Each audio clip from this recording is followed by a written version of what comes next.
आगामी निवडणुकांसाठी ठाकरे गटाचा स्वबळाचा नूर आता असल्याचं कळतंय। आगामी निवडणुका महाविकास आघाडीत न लढता स्वबळावरती लढल्या पाहिजेत।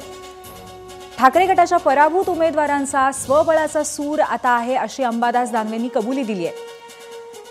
कालच्या बैठकीमध्ये ईव्हीएम गोंधळासह पराभूतांचा महाविकास आघाडीसह न लढण्याचा सूर होता। महाविकास आघाडीत निवडणूक लढवून फारसा फायदा झाला नाही अशी नाराजी होती आणि उद्धव ठाकरेंसमोर पराभूत उमेदवारांनी स्पष्टपणे ही बाजू मांडलेली आहे असं कळतंय। तर एका वेगळ्या पद्धतीचं चित्र आता आपल्याला पाहायला मिळतंय उद्धव ठाकरे गटामध्ये।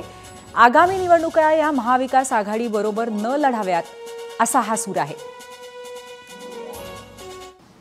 काही लोकांचा सूर निश्चित आहे की स्वतंत्रपणे लढलं पाहिजे हा सूर आहे, हे काय आम्ही नाकारत नाही। काही नव्हे तर बऱ्याच लोकांचं एक शिवसेनेने स्वतंत्रपणे लढलं पाहिजे। शेवटी सत्ता येणं आणि न येणं, शिवसेना काय सत्तेसाठी जन्मलं नाही, सत्ता शिवसेनेला मिळेल। तो शिवसेना एका विचाराने काम करणारी संघटना आहे आणि त्याच्यामुळे मला असं वाटतं की जे काही बऱ्याच जणांनी असं विचार व्यक्त केलेला आहे हा सत्य आहे की आपण अशा पद्धतीने शिवसेना म्हणून पूर्ण ठिकाणी स्वतंत्रपणे आपलं संघटन उभा करून आपण निवडणूक लढली पाहिजे। एबीपी माझा, उघडा डोळे बघा नीट।